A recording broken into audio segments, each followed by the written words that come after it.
I hope you'll grab your cup of coffee and let's have a heart to heart about tuition prices. This stressed me out so much when I was getting going with my piano studio, and I would love to take some of that legwork out of the equation for you. In this video, not only will I share the rates that I've been using in my studio, but also the key questions that you'll want to ask so that you feel confident setting your prices for your area. I'm Katie Caraway, and I'm using my master's degree to create online resources so that music teachers can feel more confident in the music business side of running their studios. You've found my playlist that answers key questions like how to get more students, how to create meaningful recitals, how to interview your new students, and more. Let's get started with those 5 tips for choosing your tuition level. Tip number 1 is that your location is going to determine what you can charge. Larger cities, maybe a population of 50,000 or more, usually have families that are earning a little bit more and that are going to be accustomed to a higher cost of living. In those smaller cities, you're going to want to adjust your prices accordingly. While I lived in a smaller city, tuition rates were usually about $25 a lesson.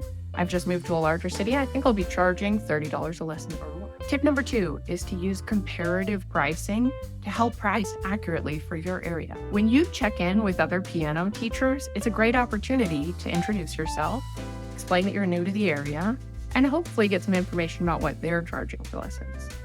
When you call around or just check the internet for what gymnastics or ballet costs in the area, you get a great example of what families are willing to pay for a weekly lesson activity. Your friends, your family, and your relatives are another great way to get an idea of what their kids are paying for their activities.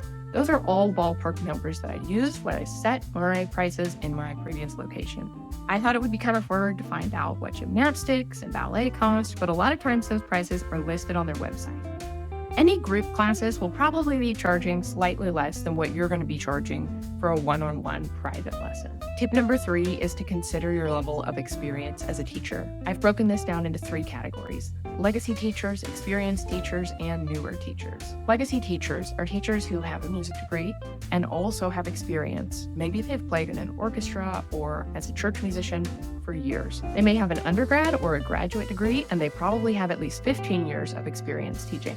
They have the credentials and the experience that gives them immediate reputation as soon as they settle in a new area. Experienced teachers often have some music education, but they definitely have experience as musicians. They've probably taught lessons for 5 to 15 years, and they have a good reputation. They're familiar with running a small music business, and they're ready to get going pretty quickly. A newer teacher's primary credential is their ability to play piano.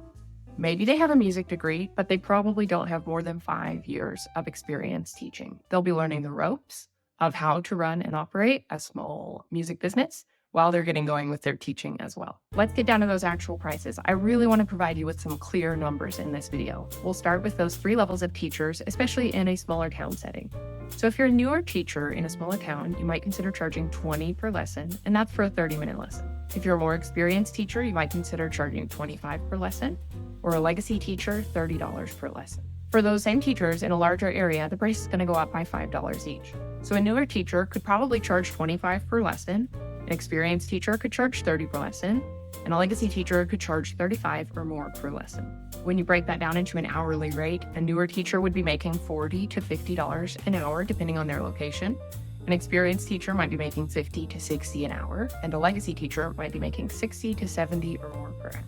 Now, I have no way of knowing if the pricing model resonates with you or not, but I will say that I'm part of a wave of teachers who are choosing to view their teaching as a small business, who are taking it very seriously and professionally, and that product comes across to the parents and the students as well.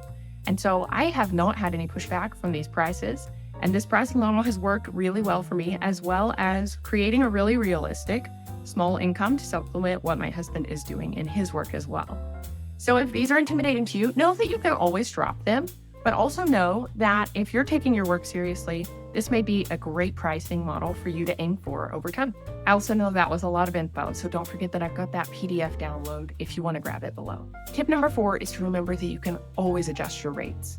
I try to set the rate that I want to land at over the first year or year and a half of teaching in an area, and be sure to include that in my pricing model, even if I'm providing some discounts as I get started in an area. A great way to provide a discount as you get started is to take 20 or 25% off of the lesson price and really show that. So if you were going to charge $100 a month You could knock that down to $75 a month in your advertising campaign as you get going. Finding new students is one of the common problems that I've identified for teachers, so I've got a video for that in this playlist as well. When you provide that 20% discount for students and parents as they make this early commitment to your studio, it's a great way to show what the final pricing model is going to be so that there's not any surprise later on, but it also helps draw students in your door as you get going. Tip number 5 is to think in terms of hourly rates and to keep your total profits in mind. Sometimes as a pianist, I have really struggled to think of my studio as a small business, but this tip has helped me do just that. I'm not going to run through the whole chart in detail, but I did include it in that PDF, and it's a great way to calculate how many students you would need to have, how many teaching hours you would need to have, and what your hourly rate is going to be and how that all plays out. It's my goal to empower students and teachers to really love the process of making music together. I also really have a passion for helping teachers feel more confident in the music business side of this, whether it's taxes or studio policies or just figuring out all these things. I know that it's easier if we do it in community. One free service that I'm choosing to offer right now is 30-minute phone calls where I'll chat with you, and I'd love to hear about how your studio is doing and give any feedback that might help point you in the right direction for the next step. Again, that's a totally free phone call that I'm just offering up. I've blocked out times during my week, so I hope you'll check the calendar below and see if that might be a good fit for you. I'm so glad you found this playlist. Again, I'm Katie Caraway, and I'll see you next time.